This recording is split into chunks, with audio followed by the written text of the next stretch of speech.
சொல்லுங்க தே, கூப்பிட்டீங்களா? ரெண்டு தோசை சுட்டுதாயே. ஐயோ அத்தை, நான் இட்லி ஊத்தலாம்ல பார்த்தேன். சரிம்மா. சரி தே, நான் உங்களுக்காக தோசை சுடுவேன். அண்ணி, தோசை சுட புரியலோ? அப்ப எனக்கு சத்து சுட்டுருங்க. சரி. சின்ன பொண்ணு, சாப்பாடு செஞ்சுட்டியா? ஏங்க, அவங்க ரெண்டு பேருக்கும் தோசை தான் வேணுமா? அப்ப நான் உங்களுக்கும் சேர்த்து தோசை ஊத்திடுவேன். சரி. தோசை நேற்று தான் ஊற்றினேன், அதுவே 8 மிச்சம் கிடக்கு. அது போதும்னு நினைக்கேன். சரி, அப்போ நம்ம சட்னியை மட்டும் அரைச்சிருவோம். இப்போதைக்கு என்ன காய் இருக்கு? இப்போதைக்கு பூசணிக்காவும் புடலங்காவும் தடியங்காவும் தான் இருக்கு. சரி, இதை வச்சு சட்னி அரைச்சிருவோமா?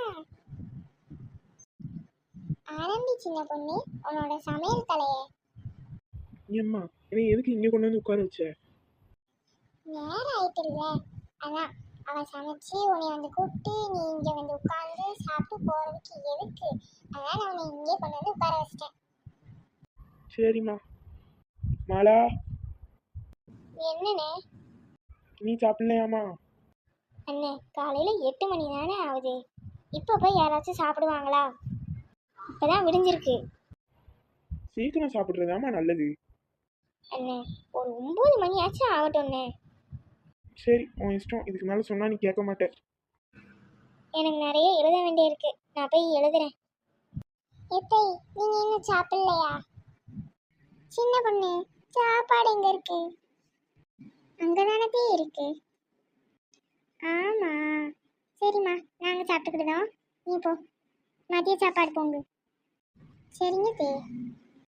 கருநகையே கருநகையே.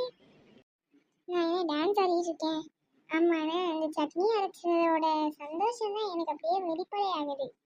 சரி, அத்தை சாப்பிட்டுட்டு நல்ல ரிசல்ட்டாக தான் சொல்லுவாங்க. அண்ணி, என்னாச்சுமா? நீ இன்னும் சாப்பிடல? அதில் தான் அண்ணி பிரச்சனையே. ஏன், என்னாச்சு? நீங்கள் நீங்கள் நீங்கள் செஞ்ச சாப்பாடால் எங்கள் அம்மா வாந்தி வாந்தியாக எடுக்கிறாங்க. எனக்கு என்னவோ பயமாக இருக்கு. அப்படி அதில் என்னதான் போட்டீங்க? 3 காய் தான் போட்டேன். என்ன காய் போட்டீங்க? பூசணிக்காய், புடலங்காய், தடியங்காய். சரி, அது எப்படி செஞ்சீங்க? முதல்ல அந்த 3 காய்கறியும் ஃப்ரிட்ஜில் இருந்துச்சா, அதை எடுத்து அப்படியே மிக்ஸி ஜாரில் திணிச்சேன். திணிச்சிட்டு அதில் உப்பு மிளகாப்பொடி ஒன்றுமே போடாம மிக்ஸி ஜாரில் போட்டு அரைச்சிட்டேன். அவ்வளோதான். இது பேர் தான் அந்த சட்னி. அட கூறுகட்ட அண்ணி.